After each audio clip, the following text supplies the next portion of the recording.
Você sabia que o homem que mais escreveu livros no Novo Testamento começou sua jornada perseguindo e matando cristãos? Como alguém que respirava ameaças e morte contra os seguidores de Jesus, se tornou o maior missionário da história do cristianismo. Paulo de Tarso é uma das figuras mais controversas e fascinantes da Bíblia, e sua transformação radical mudou o curso da história da humanidade. Imagine um homem tão zeloso em sua fé judaica, que considerava os cristãos uma ameaça mortal à verdadeira religião. Ele não apenas discordava deles, ele os prendia, os torturava e aprovava suas execuções. Nascido em Tarso, uma cidade cosmopolita da Cilícia, Saulo, como era conhecido antes, tinha cidadania romana e formação judaica impecável. Ele estudou aos pés de Gamaliel, um dos rabinos mais respeitados de sua época, conforme registrado em Atos, capítulo 22, versículo 3. Sua paixão por Deus era tão intensa que ele acreditava estar fazendo um favor divino ao eliminar aqueles que proclamavam que um carpinteiro crucificado era o Messias prometido. Em Atos, capítulo 8, 3, lemos que Saulo devastava a igreja, entrando de casa em casa, arrastando homens e mulheres para a prisão. Ele estava presente e aprovando quando Estevão, o primeiro mártir cristão, foi apedrejado até a morte. As testemunhas da execução deixaram suas capas aos pés de Saulo, que observava com satisfação aquela morte brutal, conforme narrado em Atos, capítulo 7, versículo 58. Mas Deus tinha outros planos para esse perseguidor implacável. Sua história nos lembra que ninguém está além do alcance da graça divina e que as pessoas mais improváveis podem se tornar instrumentos poderosos nas mãos de Deus. A transformação que estava prestes a acontecer na vida de Saulo seria tão dramática e completa que ecoaria através dos séculos, inspirando milhões de pessoas.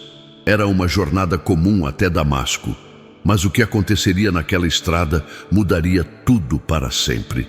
Saulo estava a caminho da cidade, munido de cartas oficiais do sumo sacerdote, autorizando-o a prender qualquer seguidor de Jesus que encontrasse e levá-los acorrentados de volta a Jerusalém. Ele estava determinado, focado em sua missão, respirando ameaças contra os discípulos do Senhor, como descreve Atos, capítulo 9, versículo 1. De repente, próximo ao meio-dia, uma luz do céu, mais brilhante que o sol do deserto, envolveu Saulo e seus companheiros de viagem. A intensidade era tão avassaladora que ele caiu por terra, cego pela luminosidade sobrenatural. Então veio a voz, uma voz que penetrou não apenas seus ouvidos, mas sua alma. Saulo, Saulo, por que me persegues? A pergunta ecoou em seu coração aterrorizado. Tremendo e atônito, Saulo conseguiu perguntar: quem és tu, Senhor? A resposta mudaria sua vida para sempre. Eu sou Jesus, a quem tu persegues. Duro é para ti recalcitrar contra os aguilhões, conforme registrado em Atos capítulo 9, versículos 4 e 5. Naquele momento devastador, Saulo compreendeu a terrível verdade. Ele não estava defendendo a Deus, estava lutando contra ele. Cada cristão que ele havia prendido, cada família que ele havia destruído, cada lágrima que havia causado, era uma perseguição direta ao próprio Jesus ressuscitado. Seus companheiros de viagem ficaram mudos de espanto, ouvindo a voz, mas não vendo ninguém. Quando Saulo abriu os olhos, estava completamente cego. Aquele homem orgulhoso, autoconfiante e poderoso teve que ser guiado pela mão até Damasco como uma criança indefesa. Por 3 dias ele não comeu nem bebeu, mergulhado em jejum e oração profunda, processando o encontro transformador que havia acabado de experimentar. Durante aqueles 3 dias de escuridão física, Saulo experimentou uma iluminação espiritual sem precedentes. Tudo que ele acreditava, tudo pelo que havia lutado, cada certeza que possuía foi virado de cabeça para baixo. Ele estava literalmente cego, mas pela primeira vez em sua vida começava a enxergar verdadeiramente. Enquanto isso, em outra parte de Damasco, um discípulo chamado Ananias recebeu uma visão perturbadora. Deus lhe ordenou que procurasse Saulo de Tarso na rua chamada Direita, na casa de Judas, e impusesse as mãos sobre ele para que recuperasse a visão. A reação de Ananias foi compreensível. Senhor, tenho ouvido de muitos acerca deste homem, quantos males tem feito aos teus santos em Jerusalém, conforme Atos capítulo 9, versículo 13. O medo era justificado, afinal todos os cristãos sabiam que Saulo estava em Damasco, especificamente para prendê-los. Mas Deus respondeu com uma declaração profética que revelaria o destino extraordinário daquele perseguidor. Vai, porque este é para mim um vaso escolhido para levar o meu nome perante os gentios e os reis e os filhos de Israel. E eu lhe mostrarei quanto lhe importa padecer pelo meu nome, de acordo com Atos, capítulo 9, versículos 15 e 16.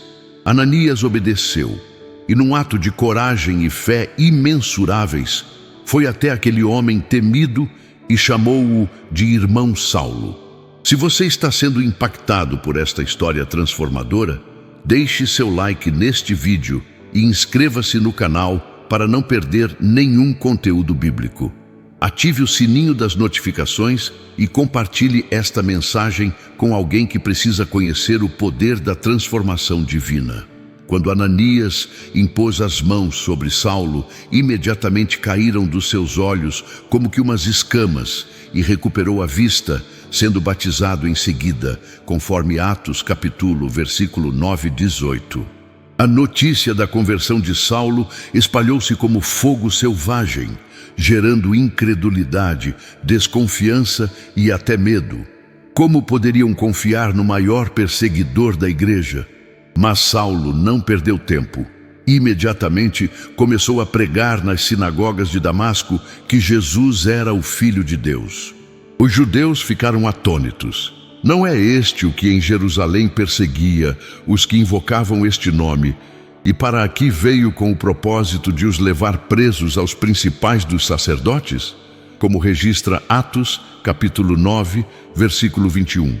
Mas Saulo crescia em força espiritual, confundindo os judeus que habitavam em Damasco, provando que Jesus era o Cristo. Sua transformação era tão completa e sua pregação tão poderosa que os judeus conspiraram para matá-lo. De perseguidor, ele havia se tornado o perseguido. Eles vigiavam as portas da cidade dia e noite para assassiná-lo.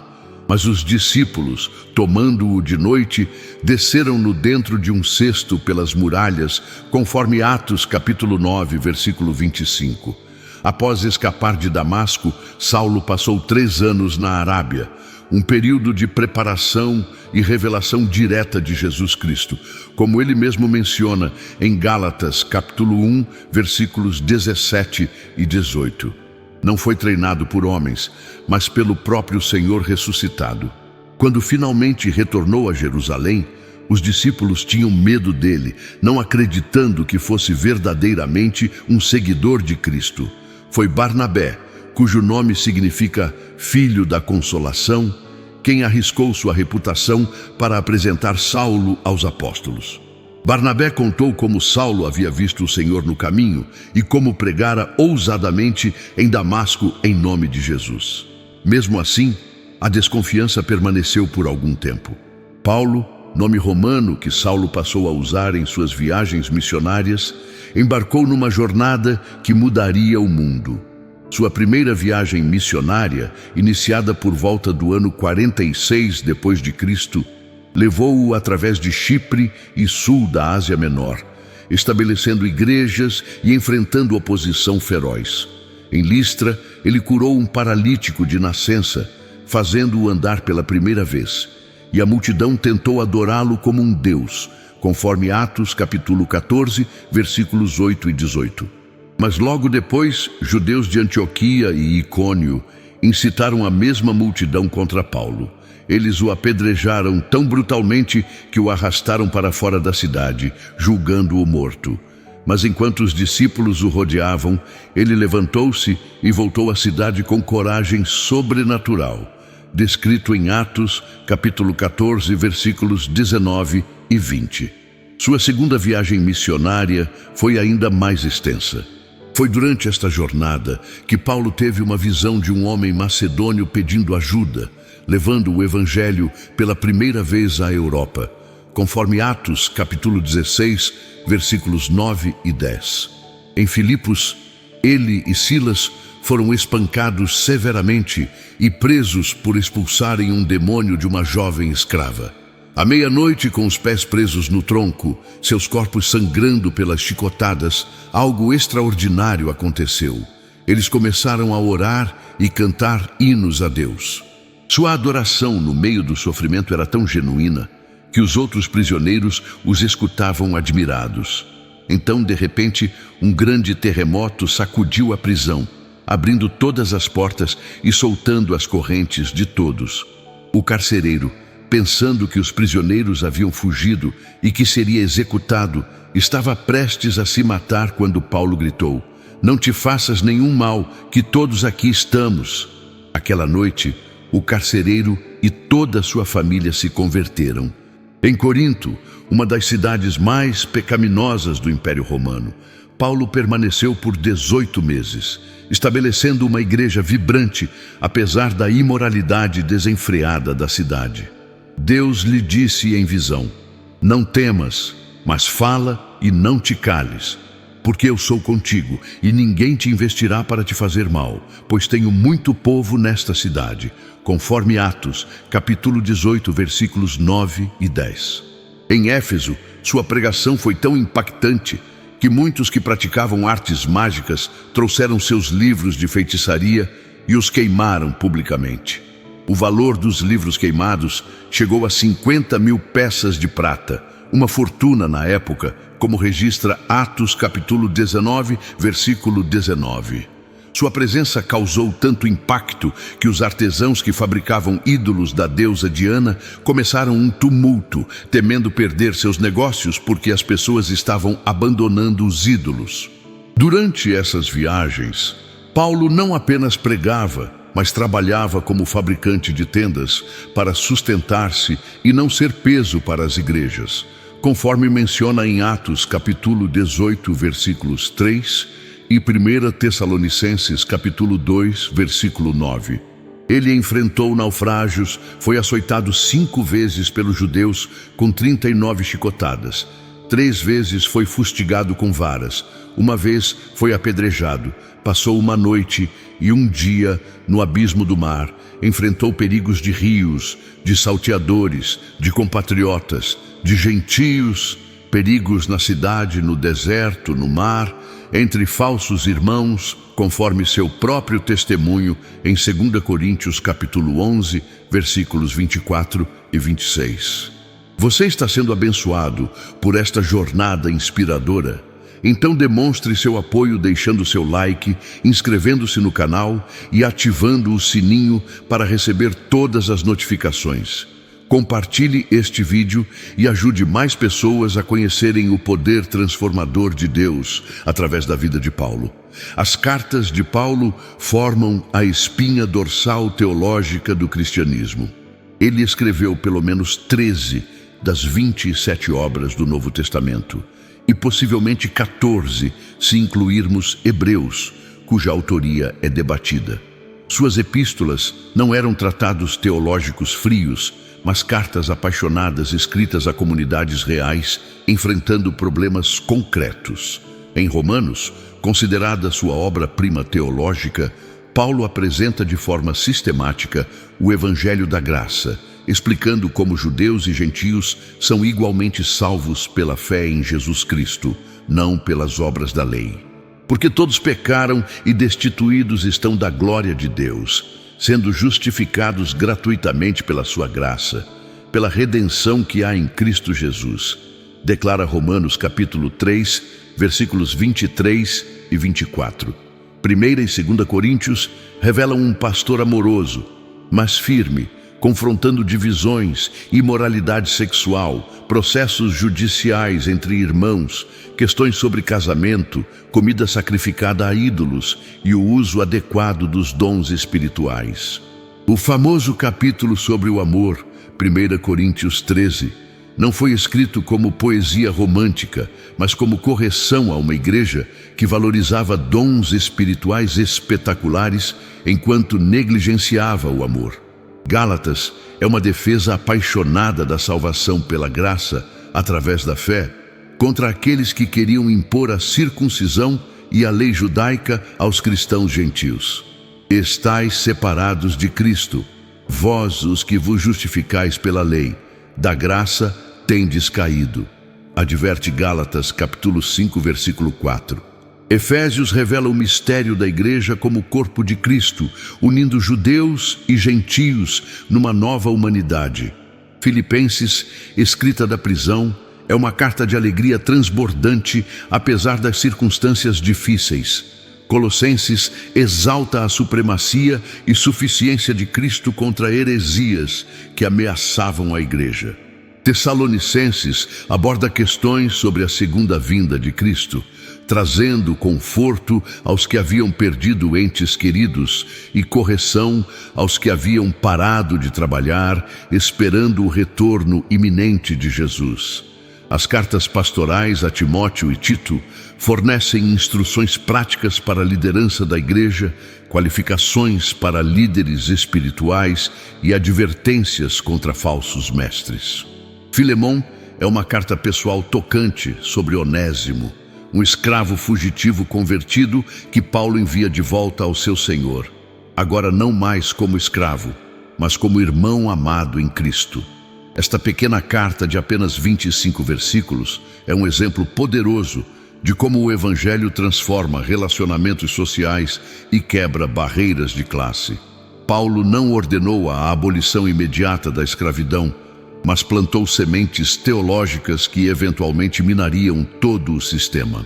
Através de suas cartas, Paulo desenvolveu doutrinas fundamentais: justificação pela fé, a natureza da igreja como corpo de Cristo, a obra do Espírito Santo, a ressurreição dos mortos, o senhorio de Cristo, a liberdade cristã, a santificação progressiva e o relacionamento entre lei e graça.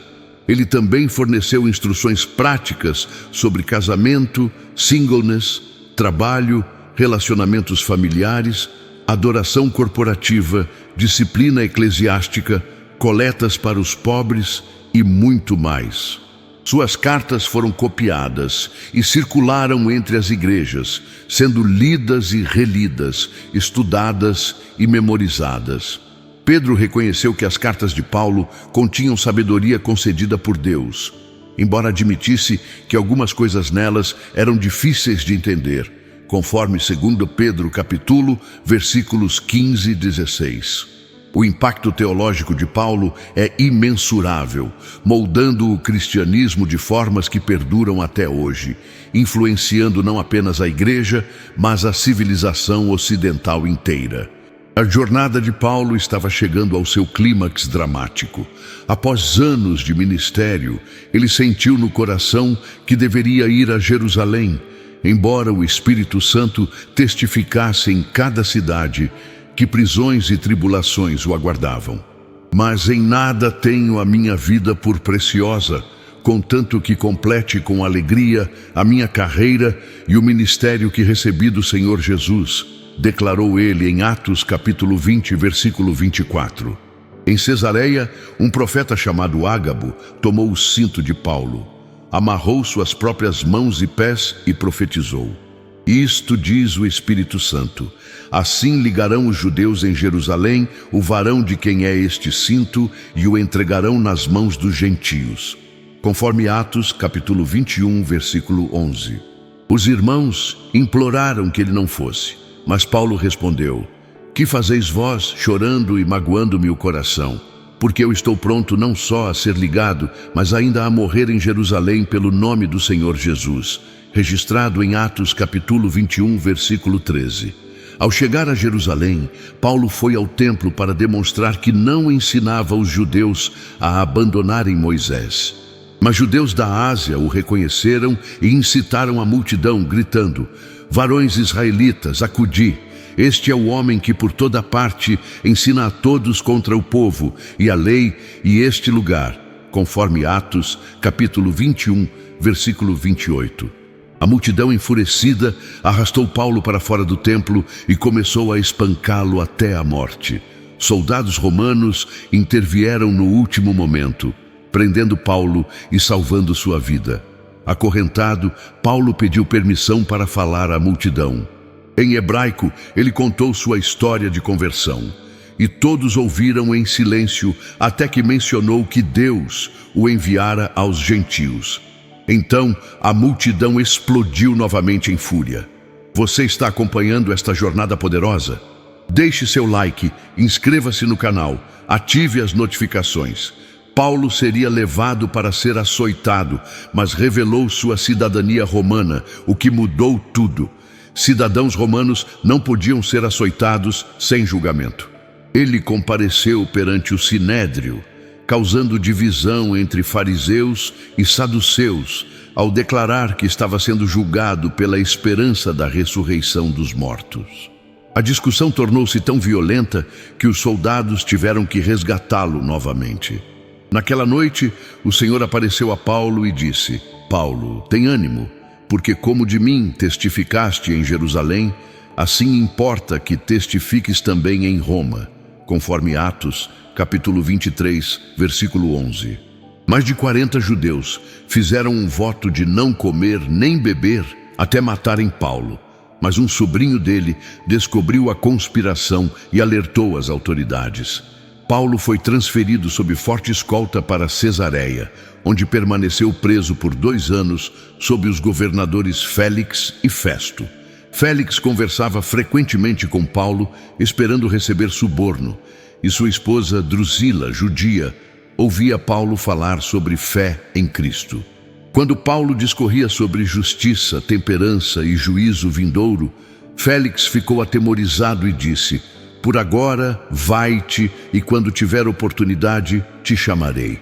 Registrado em Atos, capítulo 24, versículo 25.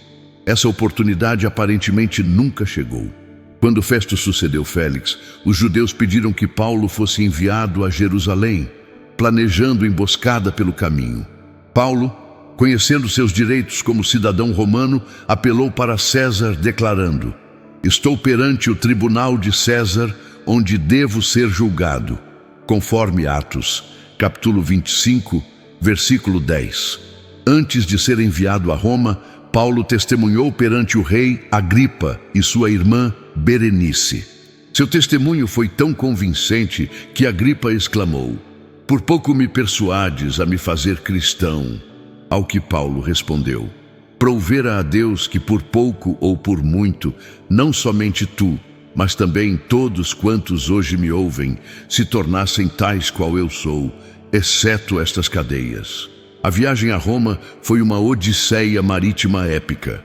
O navio enfrentou uma tempestade violenta que durou 14 dias, e todos a bordo perderam a esperança de se salvar. Mas Paulo, que havia recebido revelação de um anjo, encorajou a todos dizendo: nenhum de vós perderá a vida, mas somente o navio, conforme Atos capítulo 27, versículo 22. Quando o navio naufragou perto da ilha de Malta, todos os 276 passageiros chegaram à terra sãos e salvos, exatamente como Paulo havia profetizado. Em Malta, uma víbora mordeu a mão de Paulo enquanto ele ajuntava lenha, mas ele simplesmente sacudiu a criatura no fogo sem sofrer mal algum. Os nativos esperavam que ele inchasse ou caísse morto repentinamente, mas nada lhe aconteceu. Então mudaram de opinião e diziam que ele era um deus, conforme em Atos, capítulo 28, versículos 5 e 6. Paulo curou o pai de Públio, o homem principal da ilha, que estava doente com febre e disenteria. E depois disso, todos os enfermos da ilha vinham e eram curados. Finalmente, Paulo chegou a Roma, onde permaneceu 2 anos inteiros em sua própria casa alugada, sob prisão domiciliar, recebendo todos os que o procuravam, pregando o reino de Deus e ensinando com toda a liberdade as coisas concernentes ao Senhor Jesus Cristo, sem impedimento algum, como conclui o livro de Atos. Embora Lucas não registre o final da história, a tradição cristã e evidências históricas indicam que Paulo foi libertado por um tempo, possivelmente visitando Espanha como desejava, mas foi preso novamente durante a perseguição de Nero aos cristãos. Sua segunda prisão foi muito mais severa. Em sua última carta, 2 Timóteo, escrita do calabouço romano, Paulo sabia que seu fim estava próximo. Quanto a mim, já estou sendo derramado como libação, e o tempo da minha partida está próximo. Combati o bom combate, acabei a carreira, guardei a fé. Desde agora, a coroa da justiça me está guardada, a qual o Senhor, justo juiz, me dará naquele dia. E não somente a mim, mas também a todos os que amarem a sua vinda. Escreveu ele em 2 Timóteo capítulo 4, versículos 6 e 8. Segundo a tradição, Paulo foi decapitado em Roma por volta do ano 64 e 67 depois de Cristo, durante o reinado de Nero. Como cidadão romano, foi-lhe concedida a misericórdia da decapitação em vez da crucificação. Assim, terminou a vida terrena do maior missionário e teólogo do cristianismo primitivo. De perseguidor a mártir, de Saulo a Paulo, de inimigo da igreja a seu maior defensor, sua transformação permanece como testemunho eterno de que ninguém está além do alcance da graça de Deus. Sua vida nos ensina que o passado não determina o futuro quando Deus intervém, que a verdadeira força se manifesta na fraqueza humana quando dependemos do poder divino, e que uma vida rendida a Cristo pode impactar o mundo de formas inimagináveis. O legado de Paulo vive não apenas em suas cartas, mas em cada igreja, em cada crente, em cada vida transformada pelo Evangelho que ele pregou com tanta paixão. Deixe seu like neste vídeo, inscreva-se no canal, ative o sininho das notificações e compartilhe esta mensagem transformadora. Comente abaixo qual parte da vida de Paulo mais impactou você hoje.